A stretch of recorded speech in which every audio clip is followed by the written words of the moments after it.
ஸ்ரீ நந்தீஸ்வரர் ஞானபீட சுவாமி சித்தகுருஜி அவர்கள் நவநாத சித்தர்கள் மரபில் அவதரித்தவர். தனது 14வது அகவையில் சத்குரு சுவாமி ஸ்ரீலஸ்ரீ தவபாலேஸ்வரரால் ஆட்கொள்ளப்பட்டு பல ஞான ரகசியங்களை குரு மூலம் உபதேசிக்கப்பெற்றவர்.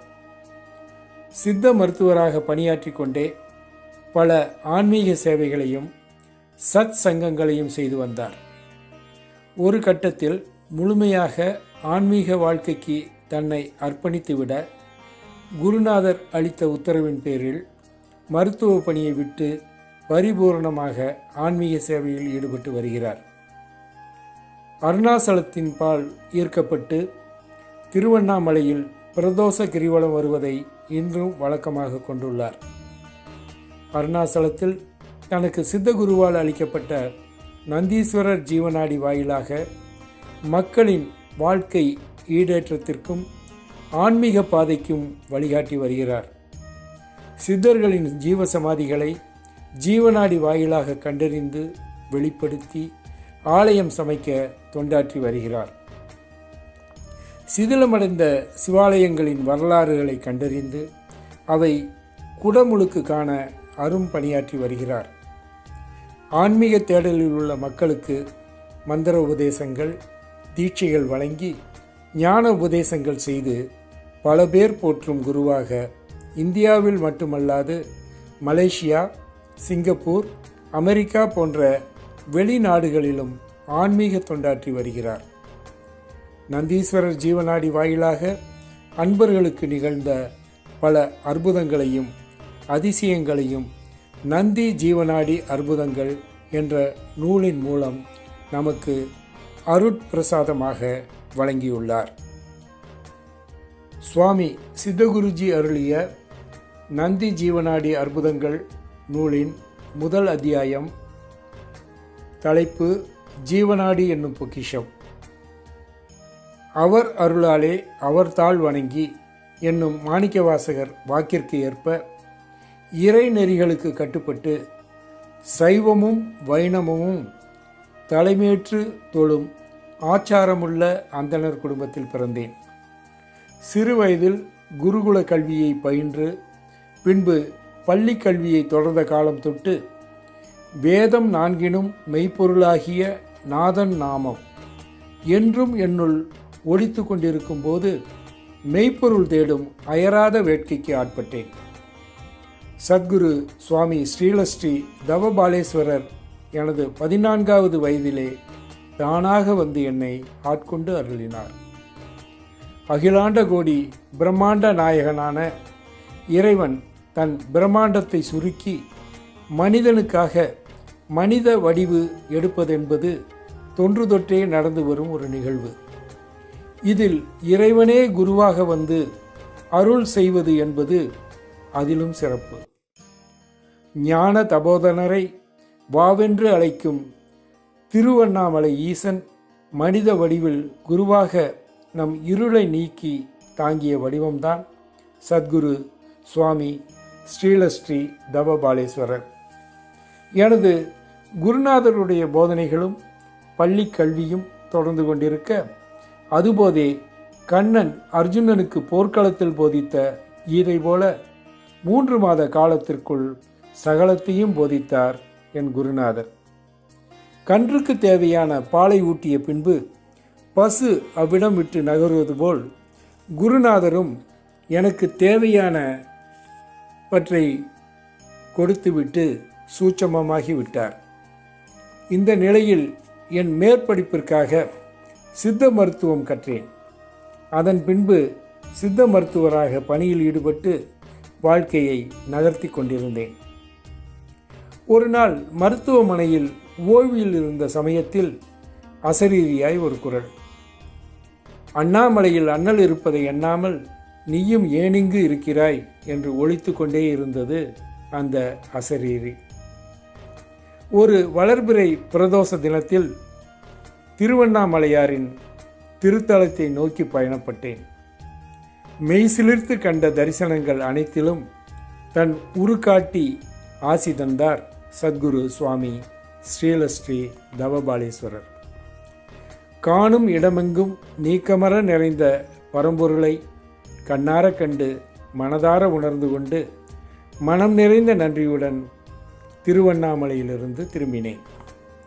அன்றிலிருந்து கடந்த 25 ஆண்டுகளாக வளர்பிறை பிரதோஷத்திற்கு திருவண்ணாமலை கிரிவலம் வருவதை வழக்கமாக கொண்டிருக்கும் எனக்கு குருவர்களும் திருவர்களும் கூடிய ஒரு நன்னாளில் ஏற்பட்ட ஒரு மெய்சிலிர்க்க வைக்க சம்பவம்தான் நந்தீஸ்வரர் ஜீவனாடி கிடைக்க காரணமாய் அமைந்தது. திருவண்ணாமலையில் 2005ஆம் ஆண்டு கார்த்திகை மாதம் சுமார் 20 பேர்களுடன் வளர்பிறை பிரதோஷ கிரிவலத்தை ஆரம்பித்து வலம் கொண்டு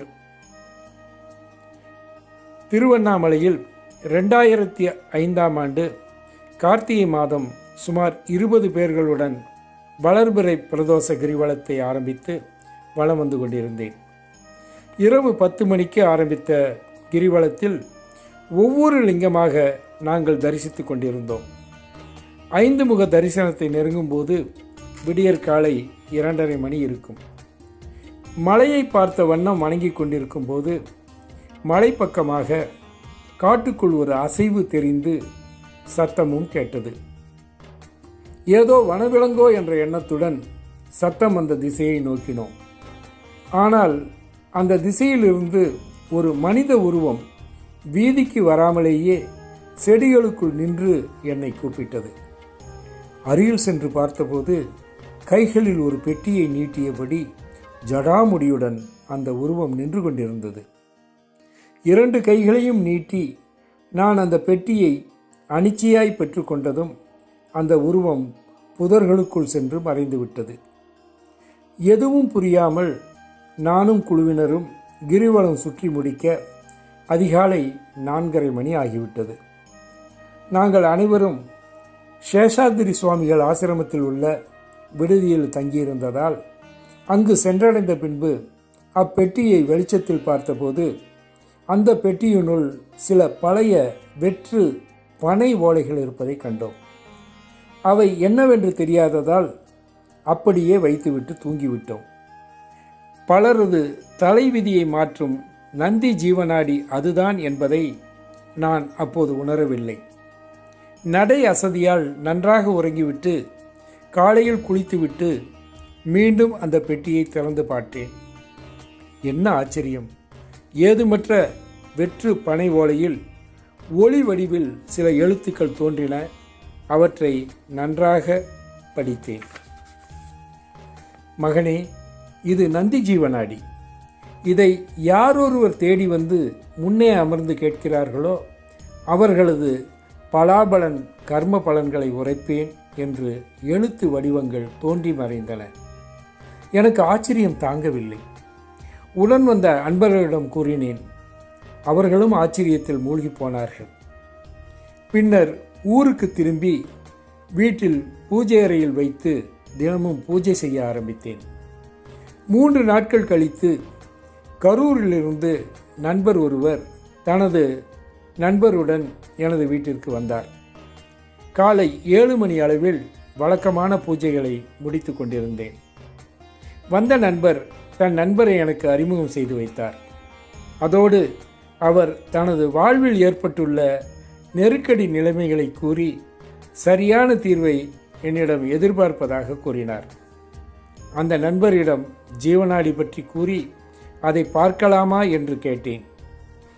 அவரும் உடன் வந்த நண்பரும் மிக்க ஆவலுடன் என்னையையும் ஜீவனாடி பெட்டகத்தையும் நோக்கினர்.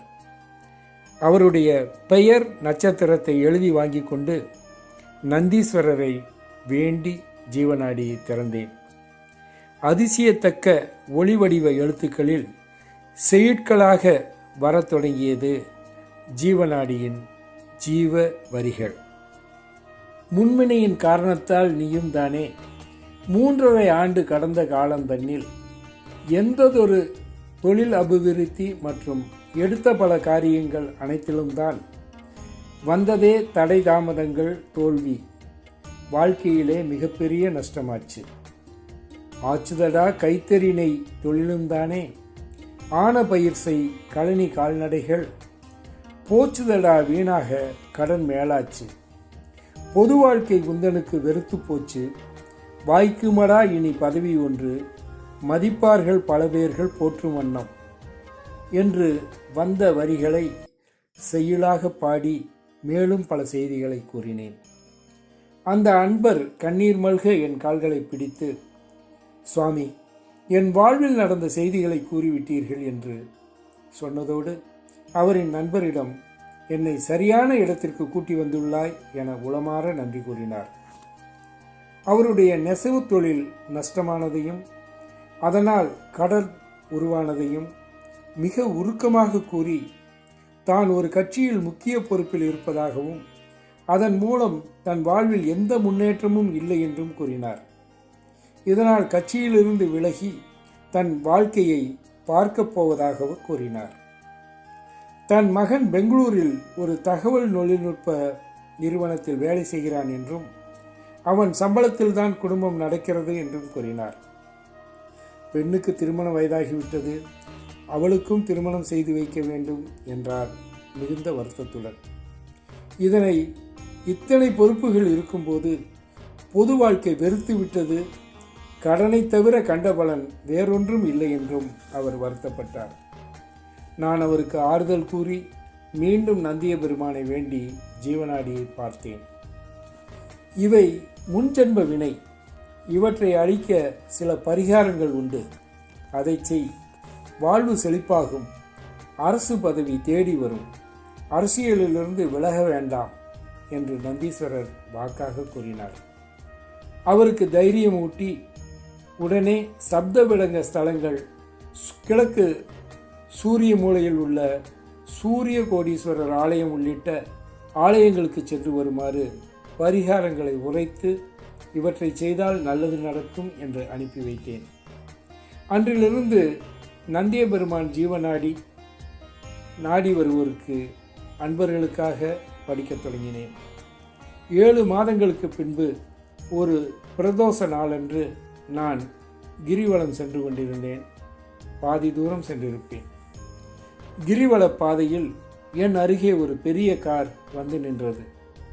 அந்த வண்டியிலிருந்து முதலில் ஜீவநாடி பார்த்த அன்பர் மகிழ்வோடு இறங்கினார். அவர் கைகளில் ஒரு பெரிய பூமாலை. காரை விட்டு இறங்கி என் கழுத்தில் பூமாலையை அணிவித்து ஆசீர்வாதம் வாங்கியபடியே, சுவாமி, நீங்கள் கூறியபடியே நான் அரசியலிலிருந்து விலகாமல் தேர்தலில் நின்று வெற்றி பெற்று அரசு பொறுப்பும் ஏற்றுள்ளேன், என்னை ஆசீர்வாதம் பண்ணுங்கள் என்று முகமலர்ச்சியோடு தெரிவித்தார். அவர் ஒரு நண்பர் மூலமாக நான் திருவண்ணாமலை கிரிவலம் வந்ததை அறிந்து ஆசி வாங்க நேரடியாக வந்ததாக கூறினார். மற்றற்ற மகிழ்ச்சி எனக்கும் ஏற்பட்டது. குருநாதராகிய சத்குரு சுவாமி ஸ்ரீலஸ்ரீ தவபாலேஸ்வரரே என்னிடம் நந்தீஸ்வரர் ஜீவநாடியை தந்தருளி உள்ளார் என்பதை பின்னொரு நாளில் ஜீவநாடி வாயிலாகவே தெரிந்து கொண்டேன். உலக மக்களுக்காக இதனை படிப்பாய் என்ற குருவின் உத்தரவால் கிடைத்த நன்மையை நினைத்து குருவின் பொற்பாதங்களை என் மனம் தழுவிக்கொண்டது. இதுபோல இன்று வரை நந்திய பெருமான் ஜீவநாடி மூலம் பல லட்சக்கணக்கான மக்களின் வாழ்வில் ஏற்பட்ட அற்புதங்களுக்கு அளவே இல்லை. எத்தனையோ ஞான ரகசியங்கள், இதுவரை தெரியாத சித்தர்களின் அற்புத தெய்வீக செயல்கள், விதி மற்றும் கர்ம வினை சூட்சமங்கள் போன்றவை ஜீவநாடியில் மடை திறந்த வெள்ளமாக வெளியேறும். அதுவே ஞானத்தின் திறவுகோல். தினமும் பலருக்கு படிக்கும் ஜீவநாடியில் நந்தீஸ்வரர் உரைக்கும் ஆலோசனைகள், பல கர்ம முடிச்சுகளை மர்மமாக உடைக்கும் அற்புதங்கள் சொல்லில் அடங்கா. இந்த அடிப்படையில் நானும் கற்றுக்கொண்ட ரகசியங்கள் ஏராளம். ஓம் நம சிவாய. ஓம் நந்தீஸ்வராய.